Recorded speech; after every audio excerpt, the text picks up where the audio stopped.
Hi friends, welcome to my channel. நம்ம இன்னைக்கு என்ன பார்க்க போகிறோம்னு பார்த்தீங்கன்னா, கத்திரிக்காய் கொட்டை போட்டு குழம்பு தாங்க வைக்க போகிறோம்.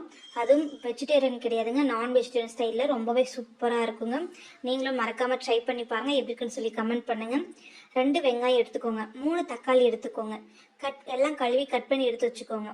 ஒரு கடாய் எடுத்து எண்ணெய் ஊற்றிக்கோங்க. வெங்காயம் தக்காளிலாம் போட்டு நல்லா வதக்கிக்கோங்க.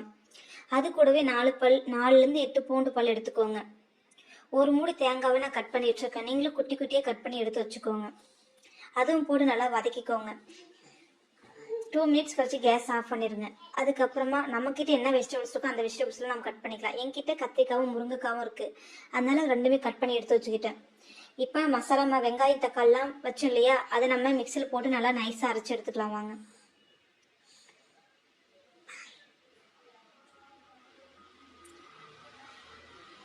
நீங்கள் இதில் புளி எதுவுமே சேர்க்க தேவையில்லைங்க. இது கூடவே நம்ம மிளகாத்தூள் சேர்த்துக்கணும். ஏன்னா இந்த ஸ்டேஜில் நம்ம மிளகாத்தூள் சேர்த்தோம்னா மசாலா கொஞ்சம் நொறையாக இருந்தால் கூட இந்த டைமில் நம்ம போட்டு அரைச்சிக்கணும், ரொம்ப நைஸாகவே இருக்கும். அதெல்லாம் பாருங்க, இந்த மாதிரி நைஸாக அரைச்சி எடுத்துக்கோங்க. ஒரு கடாய் எடுத்துக்கோங்க, அதெல்லாம் தேவையான அளவுக்கு எண்ணெய் ஊற்றிக்கோங்க. பட்டை கிராம்பு ஒரு இலை போட்டுக்கோங்க. நம்ம ஆல்ரெடி கட் பண்ணி வச்சுக்கலையா காய்கறி எல்லாம் கழுவி எடுத்து போட்டுக்கோங்க. அதுவும் நல்லா மிக்ஸ் பண்ணி விடுங்க.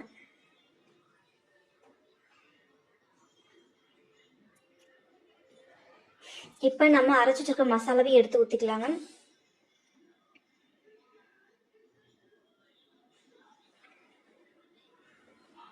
நல்லா மிக்ஸ் பண்ணி விடுங்க, அடி பிடிக்காம வரைக்கும் மிக்ஸ் பண்ணி விடுங்க. அதுக்கப்புறமா நம்ம நைட்டே ஊற வச்சிருக்கலையே மூக்கல்லையும் எடுத்து அதில் போட்டுக்கோங்க. இந்த மாதிரி ஸ்டைலில் செஞ்சு பாருங்கள், ரொம்பவே சூப்பராக இருக்குங்க. இந்த மாதிரி குழம்பு எல்லா இட்லி தோசை சப்பாத்தி களி இது எது கூடனாலும் சாப்பிடலாங்க, அவ்வளோ சூப்பராக இருக்கும்.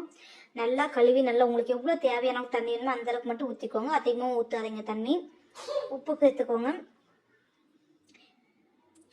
சேர்த்துக்கோங்க. இது கூட சூடாக ரைஸ் வச்சோ இட்லி வச்சு சாப்பிடுங்க, ரொம்பவே சூப்பராக இருக்கும். சாப்பிட்டு பார்த்து எப்படி இருக்குன்னு சொல்லி கமெண்ட் பண்ணுங்க. மறக்காமல் ட்ரை பண்ணி பாருங்கள் எப்படி இருக்குன்னு சொல்லி. பிடிச்சிருந்தா கமெண்ட் பண்ணுங்கள், லைக் பண்ணுங்கள், சப்ஸ்கிரைப் பண்ணுங்கள். மறக்காமல் ட்ரை பண்ணி பாருங்கள், சூப்பராக இருக்கும். மட்டன் ஸ்டைலில் அவ்வளோ சூப்பராக இருக்கும், அவ்வளோ வாசனையாக ஊரெல்லாம் தூக்குற மாதிரி அந்தளவுக்கு வாசனையாகவே இருக்கும். ட்ரை பண்ணி பாருங்கள். இதற்கு என்னோடய வீடியோ பார்த்துக்கு தேங்க்யூ. தேங்க்ஸ் ஃபார் வாட்சிங் எல்லாருக்குமே.